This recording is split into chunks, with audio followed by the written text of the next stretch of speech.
Hai, Assalamualaikum warahmatullahi wabarakatuh. Welcome back to my YouTube channel. Saya Muhammad Irfan Saroni dari Fakultas Bahasa dan Ilmu Komunikasi, Program Studi Ilmu Komunikasi, Universitas Islam Sultan Agung, Semarang. Nah, kali ini saya akan membahas tentang kelebihan dan kekurangan penyiaran digital di Indonesia. Sebelum saya bahas, alangkah baiknya saya akan menjelaskan dulu apa itu penyiaran digital di Indonesia. Pasti banyak teman-teman juga yang belum tahu tentang penyiaran digital.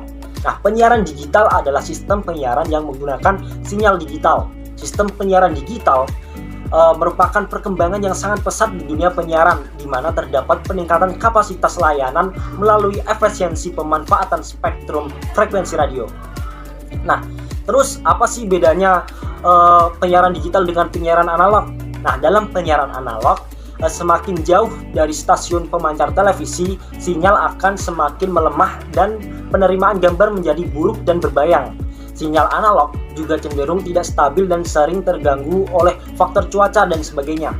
Nah, sedangkan penyiaran televisi digital akan terus menyampaikan gambar-gambar dan suara dengan jernih sampai pada titik di mana sinyal tidak dapat diterima lagi. Nah, singkat kata nih, penyiaran televisi digital hanya menggunakan dua status, yaitu terima atau tidak. Artinya, apabila perangkat penerima siaran digital dapat menangkap sinyal, maka program siaran akan bisa diterima oleh televisi. Nah, sebaliknya nih, jika sinyal tidak diterima, maka gambar suara tidak dapat muncul di televisi. Nah, kita juga perlu mengetahui bahwa Indonesia adalah salah satu negara yang belum sepenuhnya menggunakan sistem penyiaran digital. Negara-negara lain telah terlebih dahulu berpaling dari teknologi analog menjadi sistem penyiaran digital. Negara-negara maju di Eropa dan di Amerika juga bahkan telah mematikan siaran analog atau biasa disebut analog switch off dan beralih ke siaran digital. Nah, dalam hal ini pemerintah Indonesia sudah berusaha beradaptasi dengan perkembangan teknologi yang begitu pesat dan menganggapnya sebagai suatu peluang bagi pengembangan industri penyiaran nasional ke depannya. Nah, pemerintah Indonesia juga menetapkan bahwa selambat-lambatnya implementasi penyiaran digital itu dimulai sejak tahun 2012. Nah, di tahun-tahun berikutnya, di kota-kota besar yang telah bersiaran digital akan dilakukan analog switch off. Dalam roadmap implementasi penyiaran televisi digital, pemerintah merencanakan bahwa pada tahun 2018 akan dilakukan analog switch off secara nasional. Oleh karena itu, sejak tahun 2018 lalu, masyarakat dan para pelaku industri sudah mempersiapkan diri untuk melakukan migrasi dari penyiaran televisi analog menuju penyiaran televisi digital. Nah, sementara menurut Kementerian Komunikasi dan Informatika Republik Indonesia, digitalisasi penyiaran Indonesia akan dilakukan pada November 2022.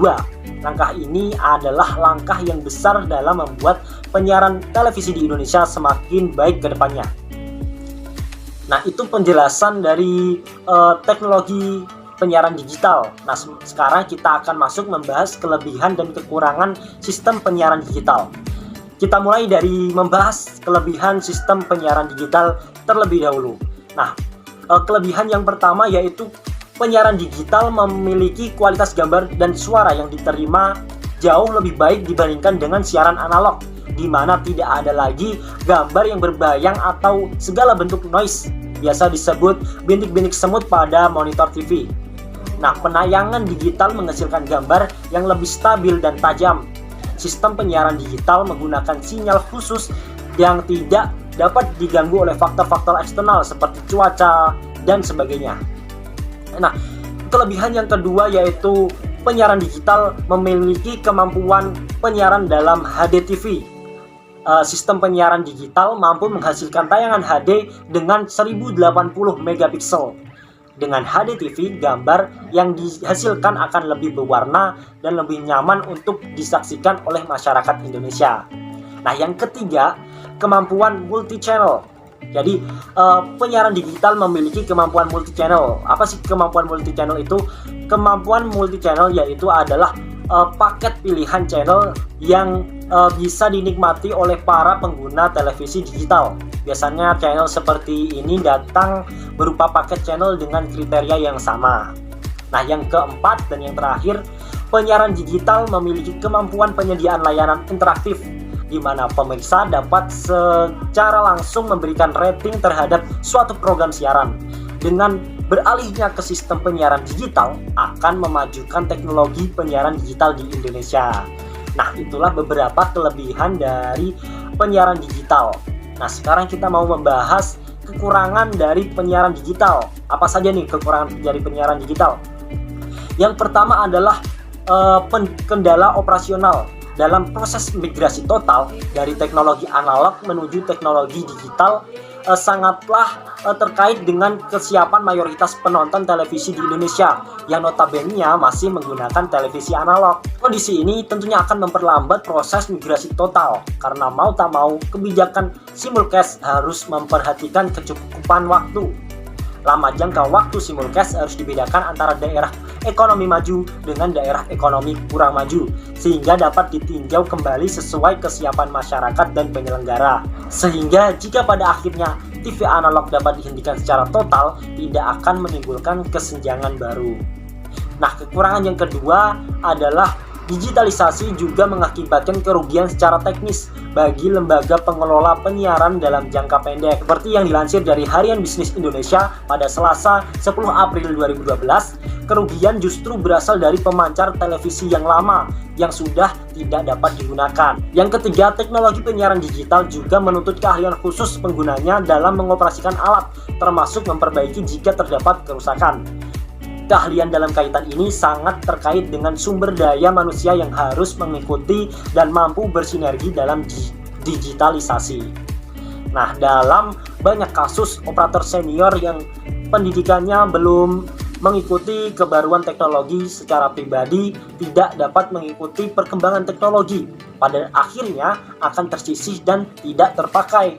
Dampak inilah yang jika tidak diantisipasi dari awal akan menyebabkan kesenjangan keahlian, terutama untuk institusi media-media kecil yang secara finansial belum siap mencari tenaga kerja baru maupun memberi pelatihan pada operatornya.